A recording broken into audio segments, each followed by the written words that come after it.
Half a day. Inanhu si Michael Lujan Bavacqua, estigi un nuevo episode Fanachu.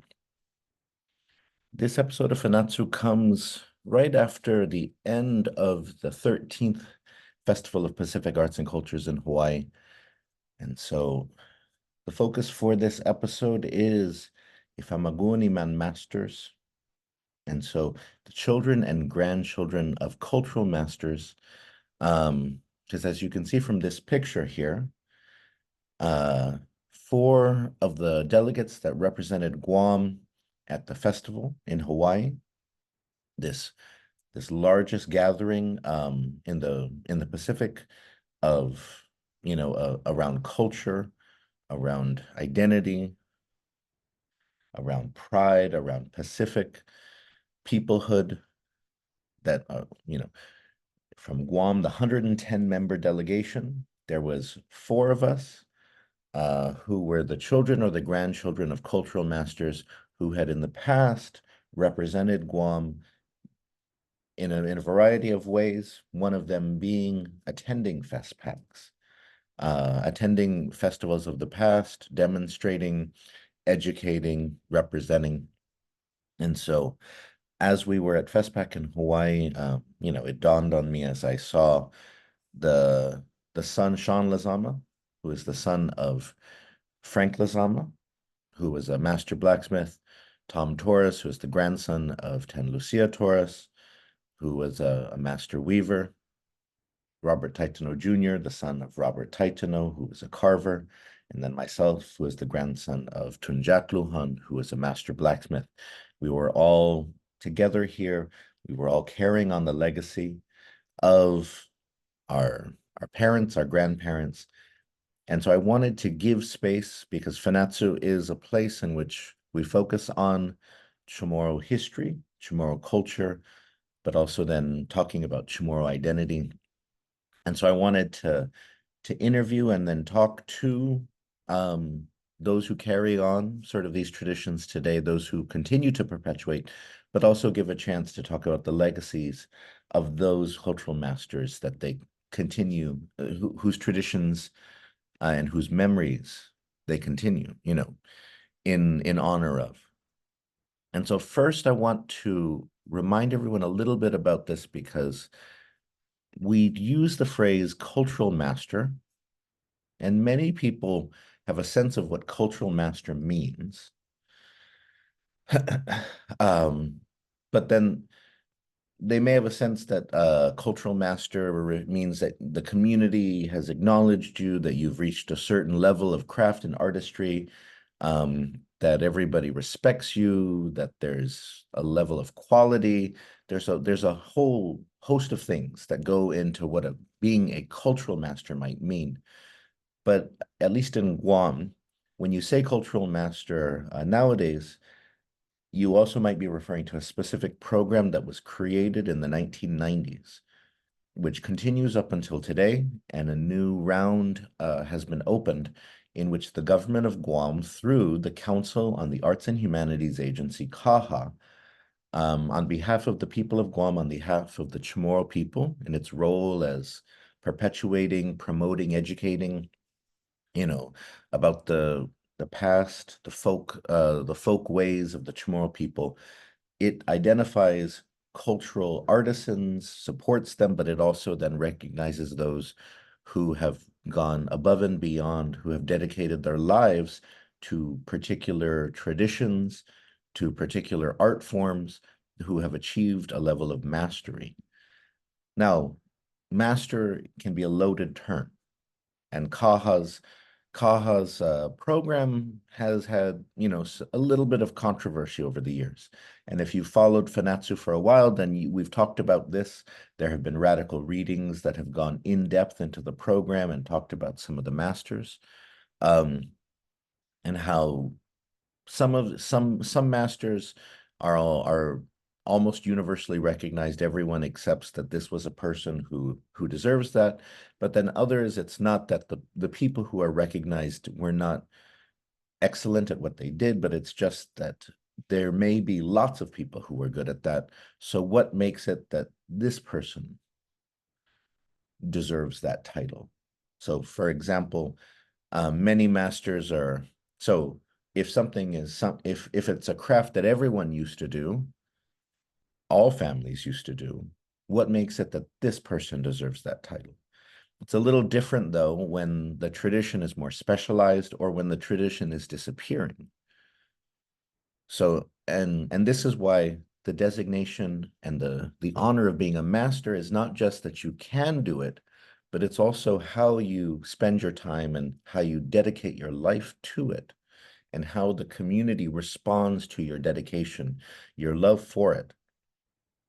And so looking at sort of the people who are listed here, for example, because these are some of the first, there have been multiple generations of cultural masters that the Guam Council on the Arts and Humanities has recognized. And looking at many of the ones listed here who were some of the earliest, these are people who almost everyone recognized as being connected with that trade, and they dedicated decades, if not most of their lives, to perpetuating, demonstrating, educating, practicing that trade, so that the trade became incredibly synonymous with them, that everyone recognized it as being a part of them, even to the point where they did not want to stop. It was something that they insisted on doing even as they got into their old age. And so another reason why you might acknowledge a master is if something is fading away, then you might recognize a master to create interest in it, to draw more attention to it. And so some of the masters here, it's not necessarily that they were the greatest person at it, but it was that people had stopped doing it, but that they were the ones who were continuing to do it and continuing to talk about it and teach it. And so, for example, bull cart building or hut building was something that many people could do in the past. But then a number of masters were honored for it because they were some of the few people who, after almost everybody had transitioned to driving cars or living in concrete houses, they were some of the few people who were still working to talk about it or teach it or still create the old traditional ways. And so many people remember of course, artist Ron Castro was instrumental in getting the master's program started. He created posters, and then later on another artist created another poster series. And so many people know of these cultural masters through their posters. And so in talking about, excuse me, and so in talking about the Masters series, in talking about the cultural masters at FESTPAC, there's dozens of cultural masters on Guam. And so those that traveled to FESTPAC really represent those who were much more robust in terms of their connection to the community, their determination to pass on and educate, and to try to keep alive the cultural art that they had inherited from their parents, from their family. And so in that way, it's much more special, sort of, to think then about those of us who are there, Famagu'on, those of us at FESTPAC who carry on their tradition. And so that's why I was able to spend a little bit of time talking to Sean Lizama and Tom Torres. Unfortunately, at FESTPAC in Hawaii, there was multiple venues, and so Robert Taitano Jr. was often at a different venue. He was at the Bishop Museum a lot of the time, and so I wasn't able to get it. I connected with him, and I wanted to interview him, but then I wasn't able to connect with him for the interview before the end of FESTPAC. But I still, though, because his presence there, I still want to make sure, though, that we recognize Sita Tanya, his father. And so in this, I don't really want to focus on the, I want to give space for those of us who carry on the traditions. But the goal really for this too is to talk about our parents and our grandparents, because part of this is the knowledge, but part of it is also remembering them too. Because at least for me, I can tell you that 20 years ago, 30 years ago, if you said the name, for example, of a cultural master, more Chamorro people tended to recognize the name, know the name, associate it with certain things. But as we move as a community further away from those cultural traditions, as they become less intimately connected to how we grew up, how we live our lives, as they become more symbols of our lives as opposed to things that we actually used, things that that our hands have actually touched, then those figures, those cultural figures, we lose our connection with them. And so it's for that reason that I want to focus a lot on talking about their lives and their contributions. Just because, yeah, if you how many younger people today, when I was young, the focinhos was already becoming a less commonly used implement around Guam. And if you're listening to this or you're watching this and you don't know what a focinhos is, then that's a good indication of sort of cultural change, for example. And so, but that's why would you know who Tun Jack Lujan, the blacksmith, is? If you don't know what a focinhos is. So because of the cultural, the importance of the tools that are made, the cultural traditions and the practices that they made, they had this connection to the community, but now there's an evolution, which is why it's so much more important that we tell the stories of the masters, because that's how we keep them a part of the community.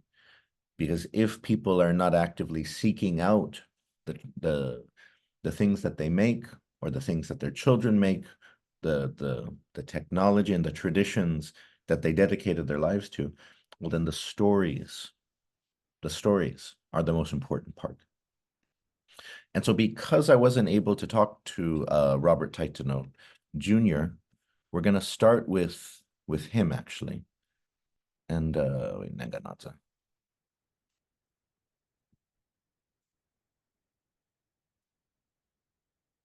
again, we're going to start with him.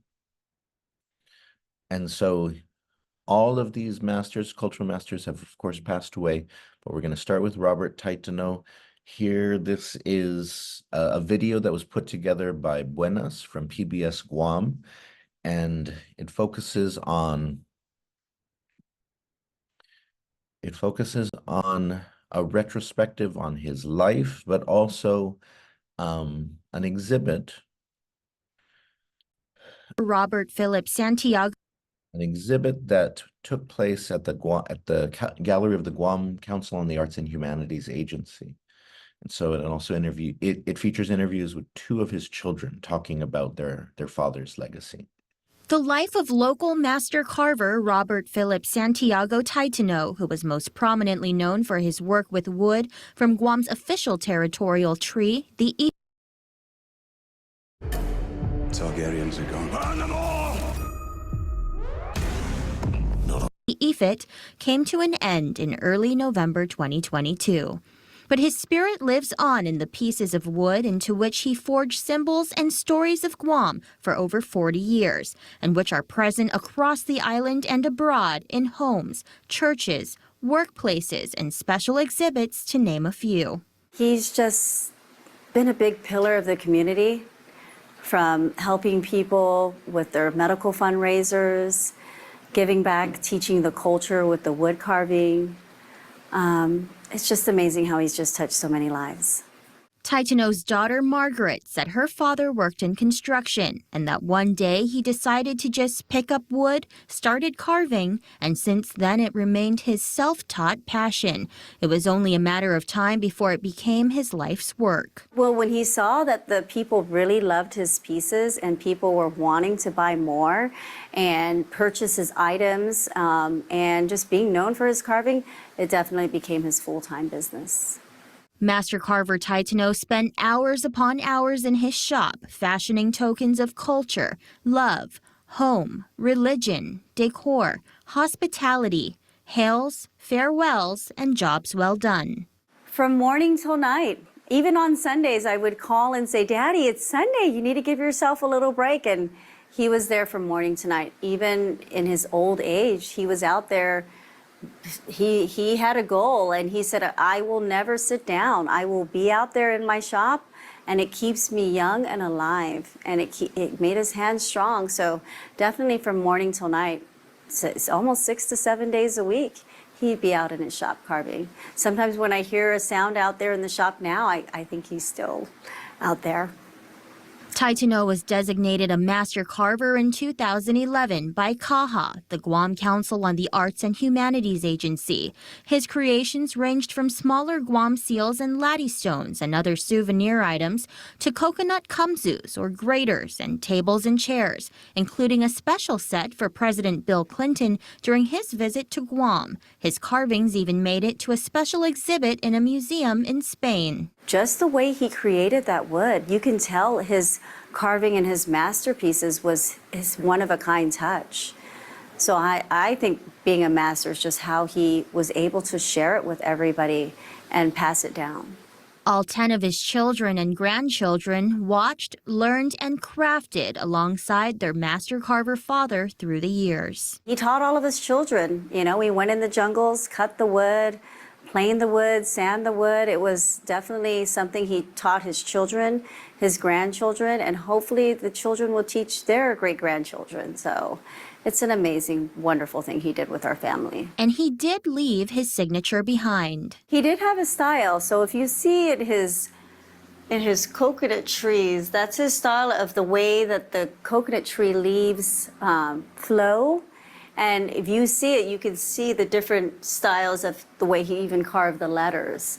So he had a style of his own carving, but he definitely loved doing custom pieces that he's done for when President Clinton came in, any of the dignitaries, the Guam legislature, the military coming in, the fire department, the police department. So he definitely loved to do custom woodwork for anyone that would ask him. If it was a challenge for him, he would do it. The skill of wood carving is something Master Carver Taitano willingly shared beyond his home.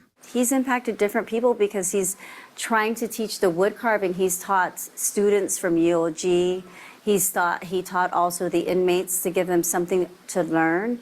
So he told, people, if you want to learn, come down to my shop. He was willing to teach the wood carving culture to anyone on Guam. Taitano even strived to be sustainable in his harvesting of EFIT wood. He tried to, whenever he cut down a tree, is to replant the seed so that they can grow again. People would call him from different parts of the island and say, hey, Master EFIT Carver Taitano, we have a tree down and we would like to give it to you. And so he did definitely try to replant as he did pick to make that, to give back to the earth. His generosity is one of the traits his loved ones hope he would be remembered for. I know that everyone that did have medical fundraisers always reached out to him, and they would ask him to donate 1 or 2 pieces, and he would donate 10 pieces, even for fundraisers for different senators and officials running. And everybody loved the kumsu, the 2 lovers point carving on there, anything that shared our culture experience on there with them. So those were his masterpieces given to the community. Eyes up here. It's called the Grubel Totra. Let me tell you about it. I remember him smiling and telling me that he loved giving back to the community. It brought a smile to his face that he felt honored that they would ask him for help. He was certainly known to be more than a master carver. He was a loving, caring, compassionate, passionate man of his work, humble, giving. I think the community would remember that he gave back to the community. He would give anything to help anyone in our community, and that he also wanted to teach the culture. And going back to now, who's going to be the legacy that is of him would be my youngest brother, is Robert Taitano Jr.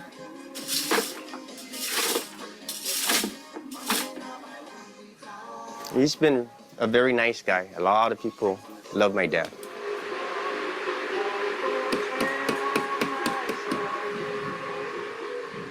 He taught me very well, you know, even him, when the customers used to always come and asking for him, and then, you know, they come and ask for Junior. I'm like, Pop, see, you taught me well, you can't get mad, but, you know. I actually had a home base, you know, selling items just from here at home since 2010, so, and the old man always had the Chamoru village, and now it's gonna be a little bit harder to try to fulfill the Chamoru village and over here, but I'm gonna try it, carry on. The father and son worked side by side in that very shop. He just works right beside me every day, so, you know, like right now I just lost a partner and you know, like a best friend on the side. He was always loved from the people of Guam. I just gotta carry on his tradition, and, you know, he taught me well, and if you like doing it, then you might as well just stick with it, you know. I'll carry on his tradition. An official statement from Lieutenant Governor Joshua Tenorio reads, "In homes across our island, and especially in the Chamorro diaspora, our people always will have a beloved piece of his to cherish and pass down for generations." Further stating he and his family and apprentices embodied the Hafaday spirit and offered so much more through their art than could ever be manufactured. This caliber of talent and commitment should serve as an inspiration to all cultural artists, as well as those who will step up to perpetuate the art of Ifit carving for the future.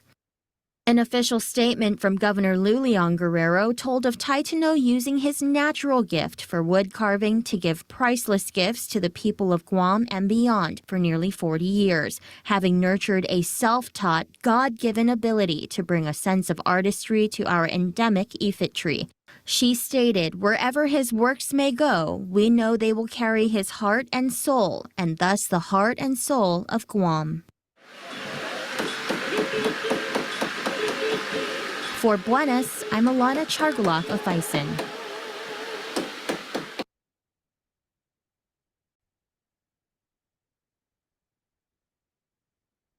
All right, and Dispensadzo, I apologize for the ad breaks there. Who repara na na mas mega na ads YouTube gwinigid sa Hawaii. Dispensadzo. But hungana a fitting tribute to Robert Taitano from Idospat Gonya. Again, and now I want to move on to talk about another master, Zan I Nyetunya. And so we're going to focus now on si Tan Lucia Torres, Fernandez Torres, and her grandson, Tom Torres. And so, Tom Torres joined as a coconut leaf weaver. And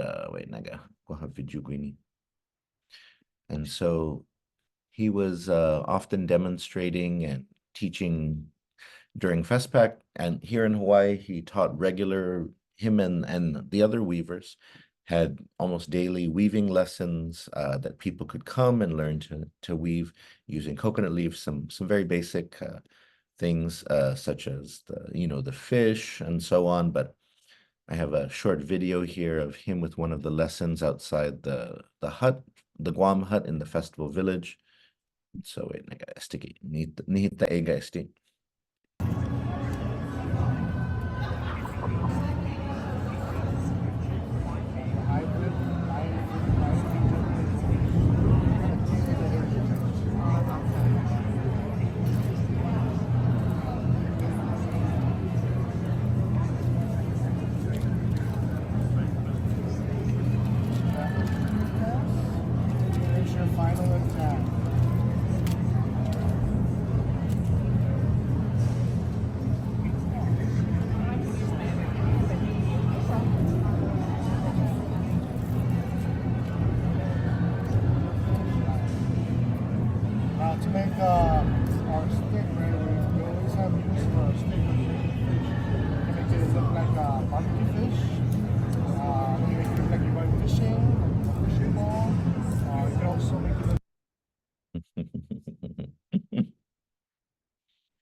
right.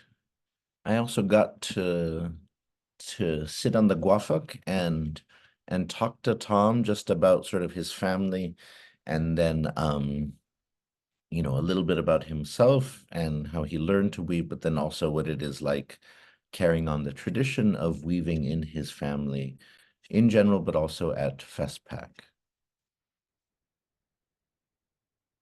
Okay. Buenas and off day. Guam Tomas Torres. I'm from the beautiful village of Zonia, and I'm also a delegate from Guam. I'm one of the weaving delegation, uh, and to me, weaving is pretty much about family tradition. A little story about myself. I am third generation of weavers. My late grandmother, who is Tan Lucia Torres, was also a master weaver when she was still alive. Uh, and it's just been passed down through generations from my father, who also had passed away, and my mom, who's still alive. Um, my mom, growing up was kind of difficult because my father is the main breadwinner, and my mom being deaf mute is hard to communicate. But in the same sense, we learned growing up.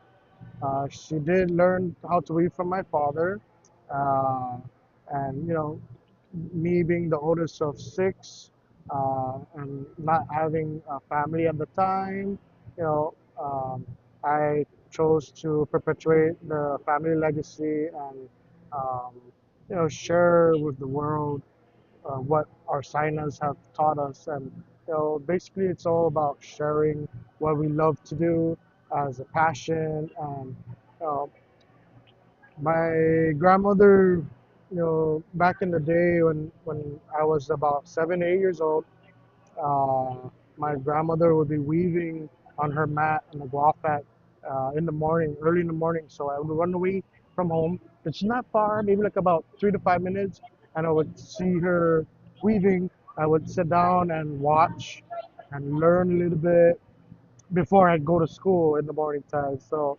uh, to me, it's basically trying to share what we've learned and doing our best. You know, I see it as uh, tradition and family legacy to share with the other islands. Of course, you share what I've known how to make, and they will of course share what they know how to make, and it's basically to me like heaven where we share and get along with everybody and just have fun sharing the culture and what we love to do as a passion. Tell me more. Tell me more about the Tan Lucia, especially because many of the young people today don't know about the traditional masters, Tan Lucia, Tun Jack, and Chamoru. So can you say a little bit more about Tan Lucia? Well, my grandmother, um, she was all about weaving, and I guess she my grandmother and her siblings kind of got it a little bit easier than during I guess, the Japanese occupation, where they didn't have to work hardcore on the outside, like digging, because they knew how to weave. They would be sitting down underneath the coconut tree, weaving baskets, hats for the vegetables and the fruits being harvested, or hats for the Japanese that were here. So, you know, to not get disciplined, I would say, they had it okay back then, and for me to also share what she has taught me to make and stuff like that, it's really awesome. And so you spoke a little bit about it, but how do you feel carrying on her legacy here at FESTPAC? Well, perpetuating the culture, I feel like the young people nowadays should really take pride in their uh, their culture, and so they say it's a dying culture, but it's not a dying culture because we're still here. We're still sharing what we know, and I feel like I'm doing my best to share what the knowledge my grandmother has taught me. Not only did I learn from my grandmother, but I learned from other weavers as well, from Sila Philip Sablon, and also other weavers like Mark Beneventi, James Bomba, Jose Cruz, and there's a lot of other weavers that shared their talent. And I'm grateful for it, and I would like to share what what they've taught me as well. So it's basically just wanting to share with anybody interested, and to have a little fun. I'll go. Hey, hunggan si dus masitan. Hunggan and to share a little bit more about, I wanted to share a little bit more about Tan Lucia. Just because, as I said, there's not, our memory of some of these masters, some people may not, you know, especially if, coconut, for many people today, weaving may be something which is just a little bit fun, right? You may do it in Chamorro class, or you may see it at the Guam Micronesian Island Fair. And so it's just a few generations ago that weaving was something that almost everybody did. And so, Tan Lucia represents one of those important links. She's not the only one, but somebody who, as weaving was being eclipsed by so many other things in life, which now we take for very much for granted. She was doing her best to teach it in her family, but also teach it to others. And so this is a post from the Guam Museum from a few years ago, saying that she was born in 1933. And as her grandson mentioned, it talks about how, during the war, her and her brother would weave baskets, for the Japanese soldiers. And after the war, they would do the same, weaving items for U.S. military soldiers to make extra money for their families. And that she then, after the war, also began teaching the public school children how to weave. And then in the 70s, she began residencies and apprentice programs, and she was a regular presence during Chamorro weeks, and then later Chamorro months, and then, of course, the Micronesian Island Fair. She attended the 4th FESTPAC, the 5th FESTPAC, the 6th FESTPAC, the 7th FESTPAC, and she was eventually recognized with the Magalahi Art Award, and also became a master of Chamorro culture as well. And so,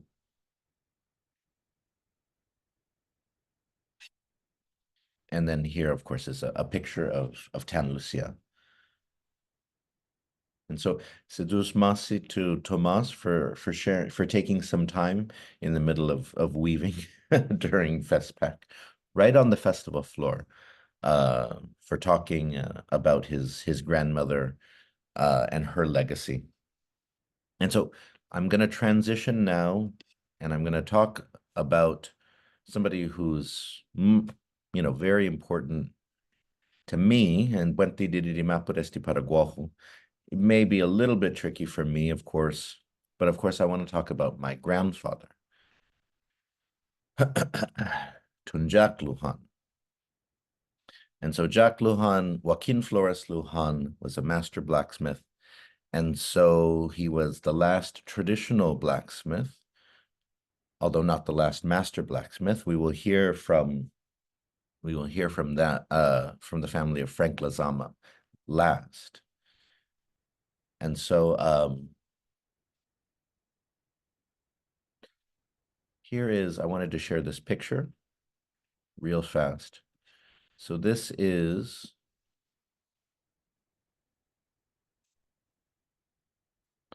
this is Jack Lujan and then Frank Lizama at Townsville, Australia, at FESTPAC, Festival of Pacific Arts. And so Tun Jack Lujan was the blacksmith, Frank Lizama and two others were his apprentices. And then Frank Lizama later went on to become a master blacksmith himself. And so this was both of their first FESTPACs. And then Sean Lizama, Frank's son, and then me as Tun Jack's grandson both came to this FESTPAC as delegates. And so, yeah, I feel a lot of emotions. And I've been posting on Facebook and on social media a lot about this, sort of how I feel processing things. About representing, my grandfather who came as a tool maker, and then myself as, coming as a literary artist, making very different things. And so there's definitely been some different, some interesting emotions. Some interesting emotions that I've been feeling. As I've been, yes. And so this picture really encapsulates for me sort of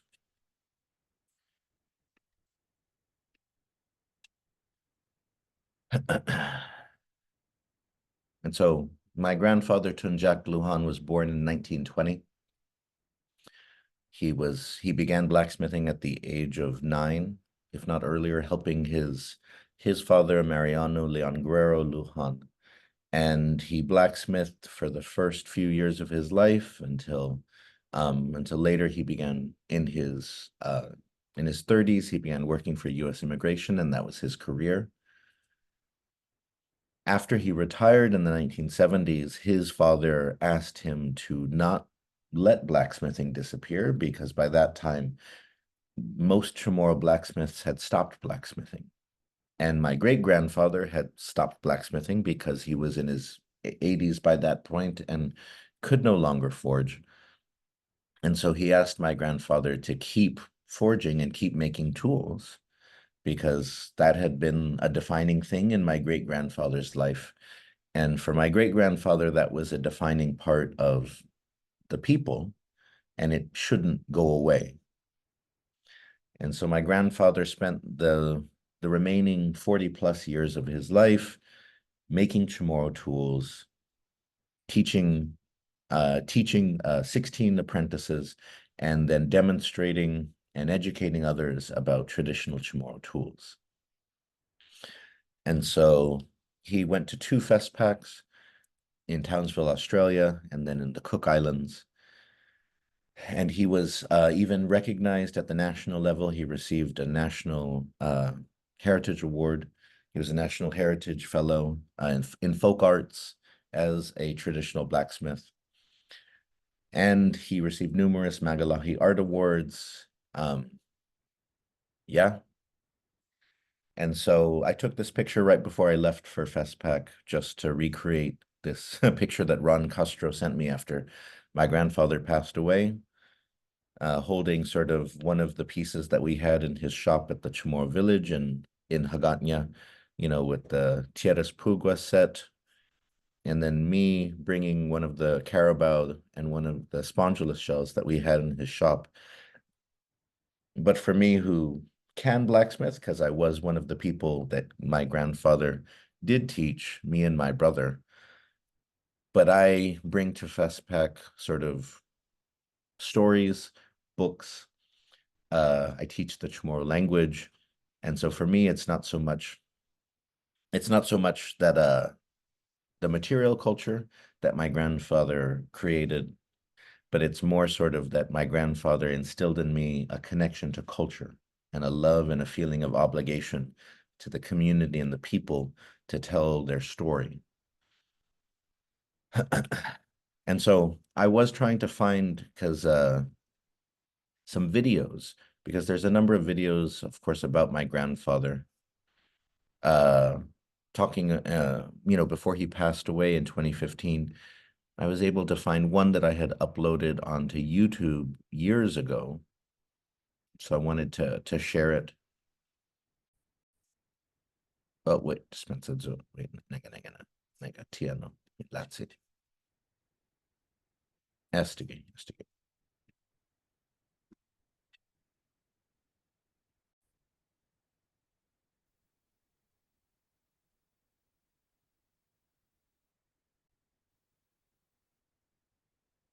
Tom Brady is trying to track down our Hertz customer. Looks like I just missed her.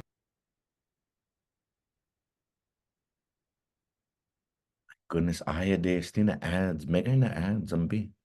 Tu hongestina ads. All right, estige.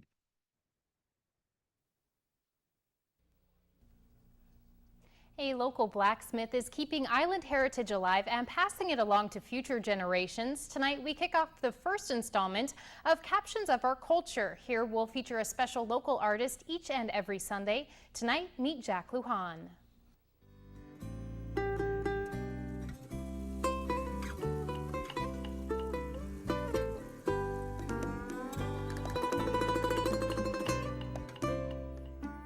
Born in 1920 and going on 88 years old, Jack Lujan says under the guidance of his father, he first began to learn the blacksmithing trade at the tender age of 9. But the art of the blacksmith goes back far beyond when Lujan was first starting out. He says the tools he makes first arrived to Guam in the 1500s, along with Magellan. 6 traditional survival tools are his signature pieces, such as fascinos and kamsu. The 6 tools that they created is for the needs of the family, because most of them before the war spend their life in the farm. With forging, hammering, and firing, Lujan says his craft is not for the faint of heart. You have to love it because it's time consuming. Number one is when you're forging a metal, it's hard. It's not soft, it's hot and dirty, and it takes time to make a quality tools. So far, Lujan has taught 14 other men blacksmithing, and for the past 9 months, his grandson from California has come to learn the trade that has been passed on from generation to generation. Tradition is meant to be carried on by every family. Every family has a tradition, and so if you're linked to that tradition, it is very good to actually know about it, or if you can, do something about it. So I feel that's what I should do.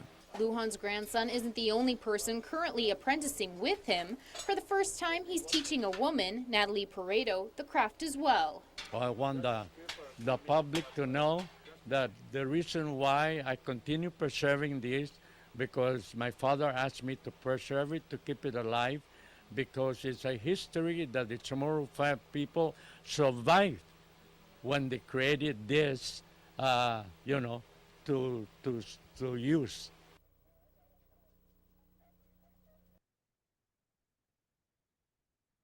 Okay. I did. Okay, that took me back. Dispensa zu. Manyanyanti zu. Ulala shinenti. Okay, that definitely took me back. Dispensa zu. But remember I showed you that picture of my grandfather and his apprentice at FESTPAC back in the day? Well, I also mentioned that Frank Lizama, or Tun corned beef, as he is known, that he went on to not just learn from my grandfather, but also because my grandfather taught 16 people. He actually taught more. He taught, but some people only learned for a few weeks, a few months. Many did not continue to blacksmith. But the person who took sort of the trade that had been given to him by my grandfather the most seriously was most definitely corned beef, Frank Lizama. And so he was he not only continued to blacksmith, but he took on students of his own, including his sons, but also started their own company to brand, to help bring more attention to Chamorro blacksmithing, to help increase awareness of it. And so Frank Lizama was then recognized in his own right as a master blacksmith. He did pass away a few years ago, and so his son, Sean Lizama, was, I think I went around and I do not quote me on this, but I believe the only blacksmithing delegate at this FESTPAC, because I went around looking in the other huts and I couldn't find another one, but there may have been others. And so I feel like blacksmithing used to be more prominent at FESTPAC, but anyways, that's just my sense of things. And so I'm glad because in the hut, Sean had a wonderful display in which he talked about, in which he had the tools made by him and his father on display. And he also had materials, educational materials that gave information on the tools for people that were interested in knowing about them. And so I wanted to share, yes, here it is, SDK. I wanted to share, I got to talk to Sean and interview him about sort of the tools and then also just his father, his experiences there. And so, nega, nihita egesti. Right, so go ahead. Okay. Afade, my name is Sean Lizama. I'm here in part of the Guam delegation representing Guam for blacksmithing. And so a little bit of history about blacksmithing and how I came to learn blacksmithing. My father, Francisco Cruz Lizama, they call him corned beef. He was the last master blacksmith on Guam, right? He passed in 2021, but he uh, taught me along with a few others in 2014, and we have sort of continued that tradition of blacksmithing.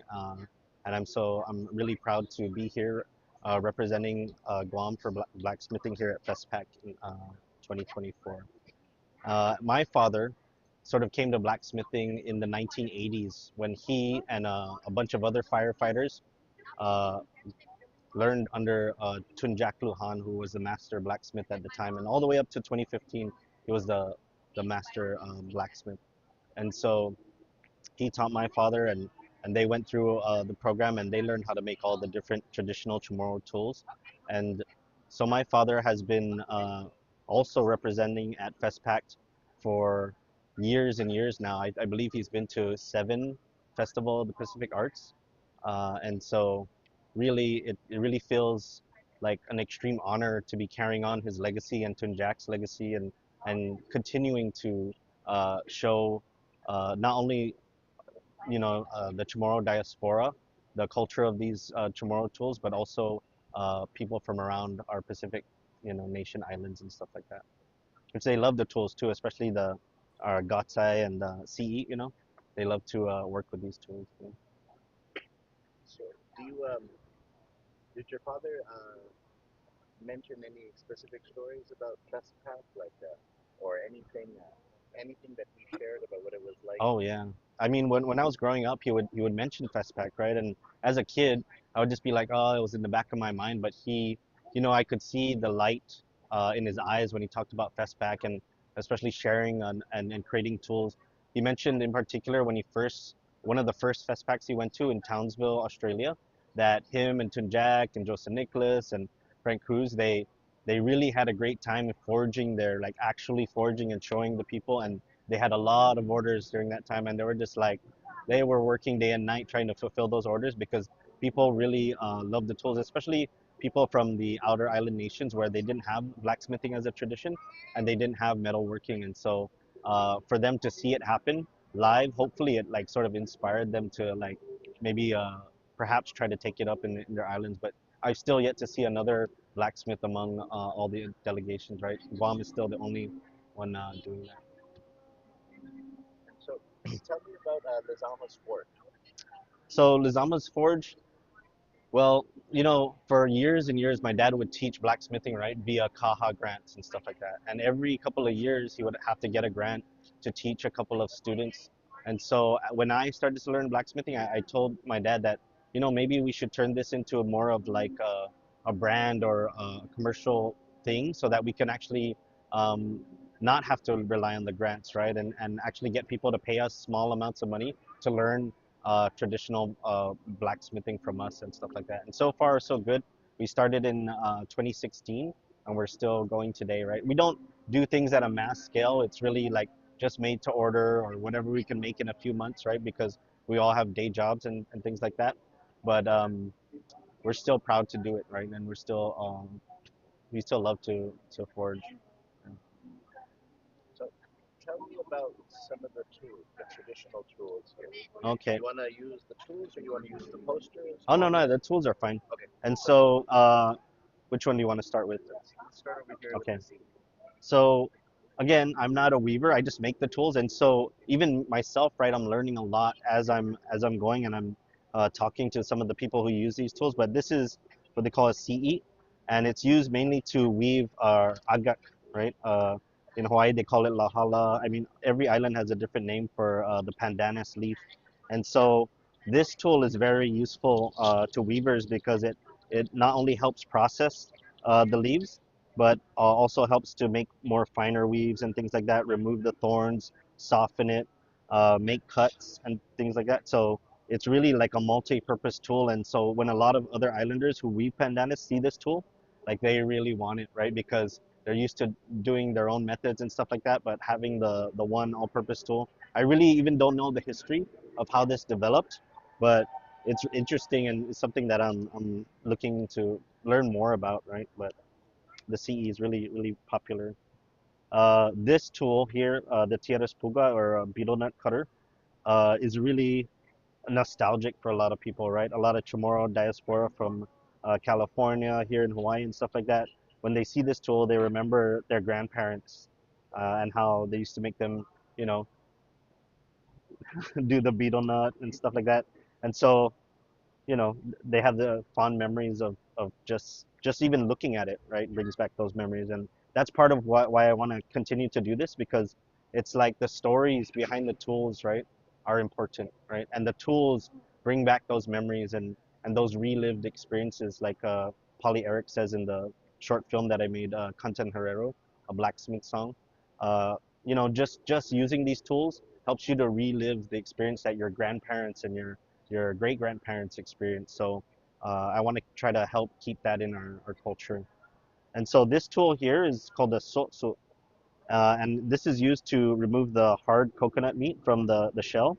So Guam had a copra industry way back, right? You would remove the coconut meat, they would turn it into coconut oil for soaps and things like that. And then later on, when the copra industry sort of died out, people just used the sotsu to remove the coconut to feed pigs and chickens, right? So uh, that's the sotsu. This is called the Fiska, right? And this one's still rough because I'm still learning. This is one of the hardest tools to make, but it was used for fishing, right, in day and night time.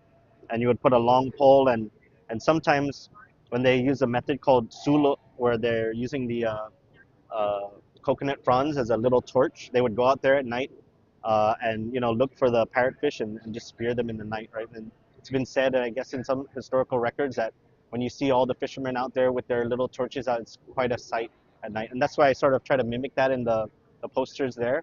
And you can see like the little torch lights in the water and stuff like that, and uh, stuff like that. And so here we have the Fusinius, which is like a really beloved farming tool or homesteading tool. It's got a blade on the top, and you attach a really long pole, usually made of the local wood known as pai. And it was used for tilling and aerating the soil. It's a thrust hoe, but you could also use it to pick coconut from a tall tree, right? You can cut the coconut, you can pull things down. Sometimes they would have what they call a gansu here, or a hook, and you could hook things, very useful. So very useful tool. Often the ones that are stolen the most on Guam, right? But and then finally, I mean, not finally, but the machete is really one of the more beloved tools on Guam, and in Guam we have this very distinctive shape to our machetes. And my dad told me, I don't know if it's true, right? But they would start out large like this, but as they were handed down through generations and they keep sharpening it, it would get thinner and thinner and would develop another distinct shape to it. But really, this is the multi-purpose blade. You can make, you can with these two tools, the Fusinius and the machete, you could really just build a homestead and just live before, right? Pre-war Guam, that was how you made your living is the machete, and that's really what the short film that I made is about. Was this song? It's called the blacksmith song, and it's the ringing of the machete, right? That that a father would hear for a potential suitor of the daughter, right? When they heard that machete, they knew that this young man was capable of providing for the daughter, right, and the family. And so, yeah, that's really dear to me, right? That song and that story. And then finally, we have the Gotsai here, which is the ads. And I'm not really an ads maker, so I just made this out of imagination. But we do forge the blades now. Traditionally in Guam, they were made of stone or shell and things like that. And the ads is one thing in the Pacific Island nation culture. It's the one tool that we all have, right? Because without this, we would have not have gotten to the islands that we got to, right? We carved the canoes, and this basically this one tool took us across the world essentially. And so I really want to focus, like this is the original, right? Like, and then this brought all the rest and stuff like that. So now, yeah, of course, Pacific Island people love the ads blades and stuff. Yeah. Yeah. So, what are you feeling now, being here in place of your father at FESTPAC and carrying on this tradition and legacy? Yeah, I feel really proud, honestly, and I honestly feel the spirit of my father and Tun Jack here with me, representing Guam and things like that. I mean, because literally, like their teachings are in these tools, right? The tools that I made would have not come to this place without them, right? So, yeah, it means a lot to me.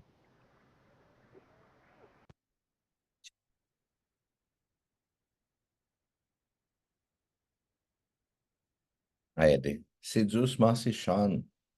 Sidus Masi for carrying on your father's legacy, for carrying on the tradition of Chamorro blacksmithing. I do want to share one more video. I want to share one more video just to sort of honor and recognize see corned beef, see Frank Lizama, who passed away just a few years ago. And so again, in case angin ti esto fanok in case it isn't obvious already. Kalang Makaristin episode Paraguaho. This episode is difficult for a variety of reasons for me. Just because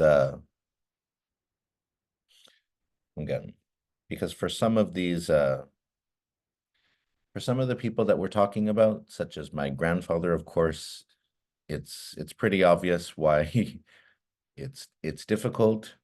But even for others, I have spent so many fairs, so many sat next to listening to my grandfather talk to Frank spent so many sweaty afternoons at Micronesian Island fairs at the Chamorro village, listening to my grandfather talk to Frank Lizama, Robert Taitano. And so just, yeah. Bula hinasunay, bulagi hinasokupau. And so this even covering all of this is it's just filling me with memories. And so I do want to take a moment now to just to before we end to remember Frank Lizama. News brought to you by GTA. We start with you. Subway and Chili's Grill and Bar. This morning at the CAHA exhibit in Hagåtña, Speaker Therese Terlahi, joined by her colleagues, honored Master Blacksmith Francisco Cruz Lizama, better known as Corned Beef. AM News brought to you by GTA. We start with you. Subway and Chili's Grill and Bar. This morning at the CAHA exhibit in Hagåtña, Speaker Therese Terlahi, joined by her colleagues, honored Master Blacksmith Francisco Cruz Lizama, better known as Corned Beef, for promoting, preserving, and perpetuating the cultural practice of blacksmithing. Sean Lizama is his son. He really wanted to preserve this piece of our culture, right? Blacksmithing, which he learned from Tun Jack Lujan in the 80s. And he practiced it and he taught it for over 30 years to various apprentices, but not a lot of them stuck with it. But throughout the years, he's just grown to be loved because he was always in the cultural scene and all the things he did for the community. For almost 40 years, Lizama has been preserving and promoting the arts and our culture on Guam. He wanted to perpetuate culture above everything else. I think he wanted to perpetuate culture in his family, in everyone he met, with the kids at Hurrah, with his artists, and so he took care of the artists as well. And he was an advocate for Guam, and he just wanted to be sure, I think, with everything he did, that he showed the true culture of Guam.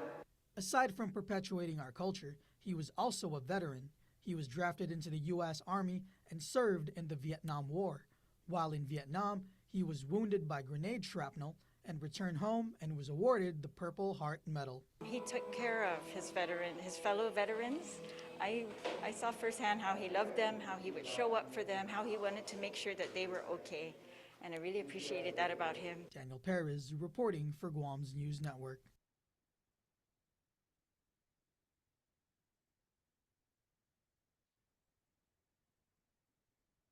How about this? Wait, I just said so. Right. And so, again, lots for us to think and consider, in this Fanachu episode. But in a sense, FESTPAC is a time in which the Pacific comes together. In the Pacific, Manatli'i hit, Mana'atan hit, but we also have to reflect. There's a lot of questions about culture, and part of it is focused around sort of there's lots of arguments about sort of the strength of culture. Our cultures are strong, especially sort of when you look at what people said in the opening ceremony. Our languages are strong, our cultures are strong. These things are not negotiable. That was a very common phrase that people kept repeating. But the truth of the matter is, though, that if you actually talk to people in the different islands and you actually looked at the festival, people hoped that that was true, but people did not necessarily feel that that was happening in their islands. People saw that their culture was very much negotiable, that their culture was for sale, that their culture was not necessarily being taken care of, that the culture was not being cared for, that perhaps the language was not being passed on, or that the language was, that their people were leaving their islands. And so I wanted to focus on this episode as to sort of enter into that conversation, to talk about to reflect on the changes that happen, because change is a constant, but also to remind ourselves, though, that even if change is a constant, it does not mean that all of life is about the lamentation of loss, right? And so that what the role that we play in that. So, for example, the idea that thinking then about like my grandfather, for example, as somebody who made Chamorro tools, but then slowly over time felt frustrated that Chamorros were willing to spend so much money on things that weren't Chamorro. Or that Chamorros were so eager to express their pride, but that somehow Chamorro tools, the tools that he made, were not part of that. So if you think of it in the way that we might factor this today, that like a Chamorro eager to express their pride today might be willing to spend $300 on a particular jacket that expresses their Chamorro pride, but not $300 on a machete made by a traditional blacksmith that expresses their pride. And so these conversations are important for us to have, because it is so easy for the things that our ancestors make to simply just become symbols. Symbols that can be uploaded, can be digitized, can be bought and sold and traded. And that the people who made them and the people that have preserved and perpetuated them to simply become posters on the wall. But is that what we want? Can we hold the line? Can we push back? Can we pick a different path? Is something else possible? And so talking to Famagu'on Manmasters and others at FESTPAC, there's a hope and there's possibility that something else is possible. That the work of a weaver, the work of a blacksmith, the work of a carver, it doesn't have to only be for tourists, for displays of culture, that it can be real and it can be substantive in our lives, but it means then changing our gaze. It means changing our focus. It means, I will always remember, it means, I put this in my dissertation, a quote from my grandfather, that most Chamoros are only Chamorro when they need to buy gifts. And so breaking out of that mindset. Lo, as normal with gatherings of this type, more questions than answers. But huguf agradeci esti imanyet luhu. I appreciate those who agreed to be interviewed, and I appreciate all of the other delegates, all the cultural masters, and all the cultural artisans who were at FESTPAC. Gef poguna denanya. Sa hu agradeci am sulokwi. Sa in egad za padun ekung kestina episode esti ifinakpu. Sidus masi, ajos, este kiotru manali hit.